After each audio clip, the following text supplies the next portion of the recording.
Okay, now I'd be remiss not to speak about what's been going on in the markets lately, because everyone's probably seen them go up and down like a yo-yo for the last 5 months. I think things are down overall about 13% year to date if you look at the broader equity markets. So it's always in every conversation I'm finding. The economy is going to be fine. As you can see here on the top left, people are starting to talk about a recession, and certainly growth is slowing. The risk has increased as rates are rising faster than we thought. But when it says here, it's not our base case. Scotiabank is not forecasting that a recession is going to happen in 2022.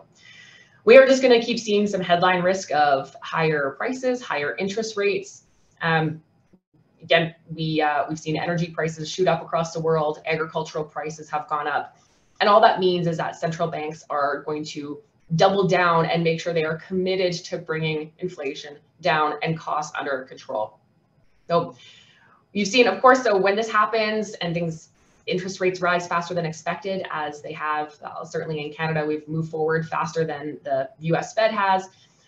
Market participants hate uncertainty. And with that, people react. There's noise in the market, there's panic, and you've seen some sell-offs.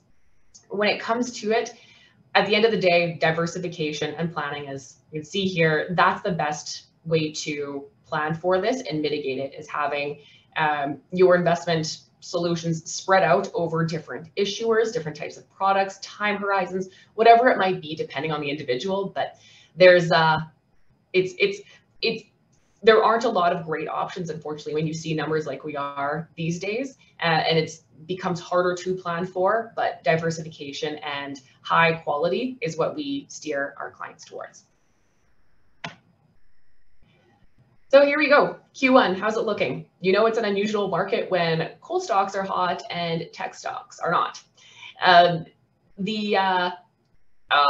Fixed income is down, in fact, down in some segments more than equities.